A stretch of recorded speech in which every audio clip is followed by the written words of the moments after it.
जम्मू कश्मीर के लोकसभा के चुनाव के पहले चरण में जो मतदान होगा, हैट्रिक बनेगी कठुआ उधमपुर सीट से। नमस्कार, मैं हूं हरबंस नागो। के चुनाव का बिगुल बज चुका है और जम्मू कश्मीर में जो 5 लोकसभा की सीटें हैं उसमें से पहले चरण के चुनाव में जम्मू डिवीजन का हुआ, उधमपुर लोकसभा का क्षेत्र और जम्मू पुंछ का, पुंछ तो नहीं कहेंगे, अब जम्मू ही कहेंगे उसका, या रियासी सारा जोड़ लेंगे, उसका जो लोकसभा का चुनाव होना है। और पक्की बात है कि कठुआ लोकसभा का जो क्षेत्र है वहां पर इस बार वर्ष 2024 के चुनाव में हैट्रिक बनेगी। अब ये हैट्रिक कौन बनाता है? कांग्रेस में अभी शामिल हुए आज दिल्ली में चौधरी लाल सिंह बनाते हैं, या डॉक्टर जितेंद्र सिंह जो केंद्र में मंत्री रहे हैं, उनका एक अपना कद है, लाल सिंह का अपना एक मुकाम है। दोनों ही दो दो बार लोकसभा के चुनाव जीत चुके हैं।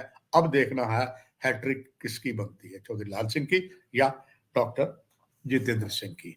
आज कयासों का जो दौर लगातार चल रहा था और तभी मीडिया आपको लगातार कह रहा था कि जब तक पूरी कंफर्मेशन ना हो जाए, लगभग कंफर्मेशन हो गई थी और आज वो पुख्ता भी हो गई।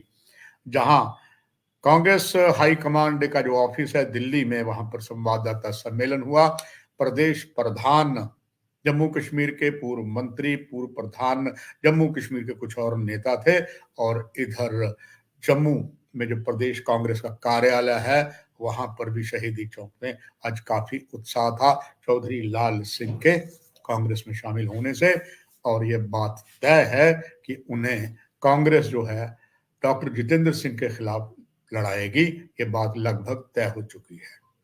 ये बात अलग है कि जब आज चौधरी लाल सिंह ने कांग्रेस को ज्वाइन किया दिल्ली में, तो वहां पर ना राहुल गांधी जी थे, ना उनकी आदरणीय माता सोनिया जी थी, नहीं थी, और ना ही उनकी बहन प्रियंका थी।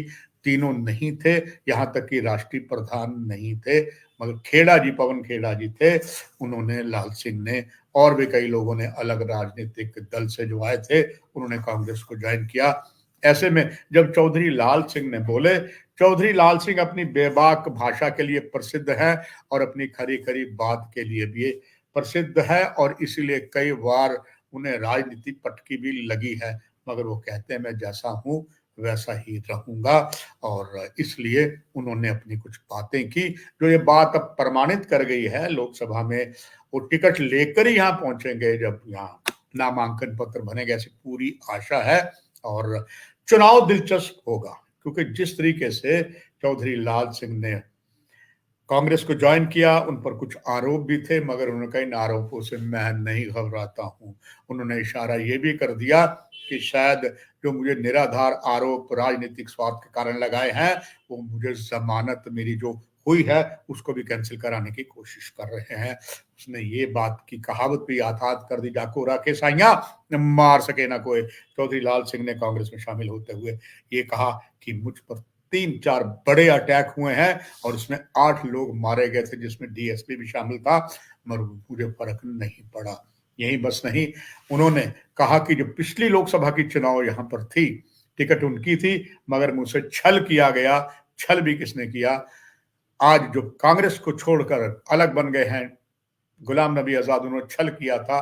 टिकट लाल सिंह को मिलनी थी, लाल सिंह ने पूरी तैयारी भी की थी, मगर उसके साथ धोखा हुआ।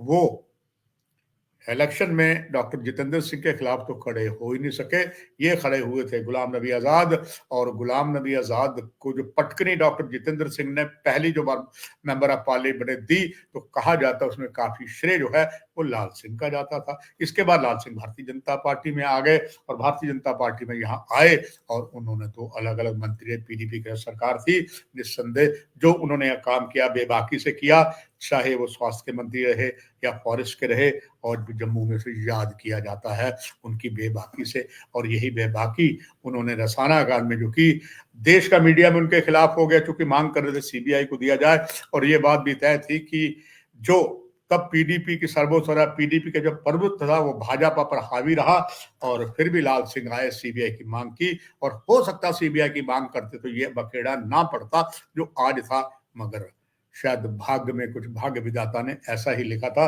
चौधरी लाल सिंह कांग्रेस छोड़कर उन्होंने अपना एक पार्टी बनाया डुगरों के नाम पर, डोगरा स्वाभिमान संगठन।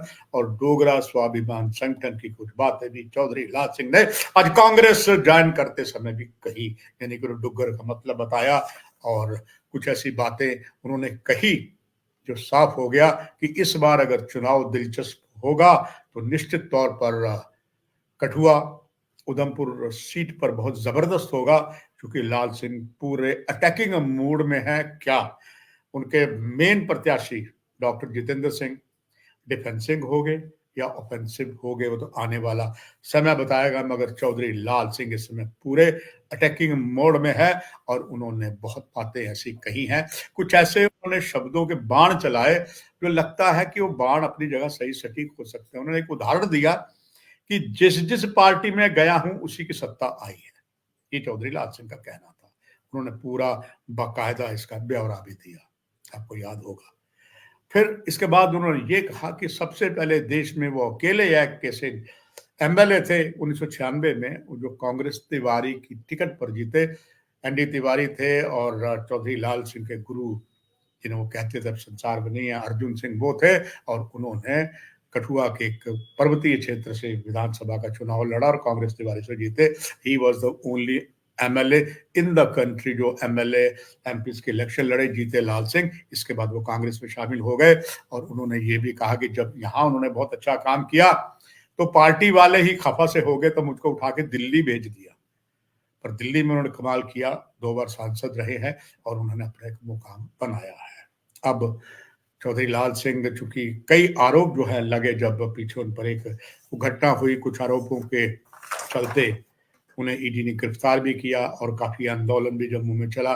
खैर उनको जमानत मिल गई और इसके बाद कयासों के दौर चल रहे थे कि लाल सिंह इधर जाएंगे या उधर जाएंगे।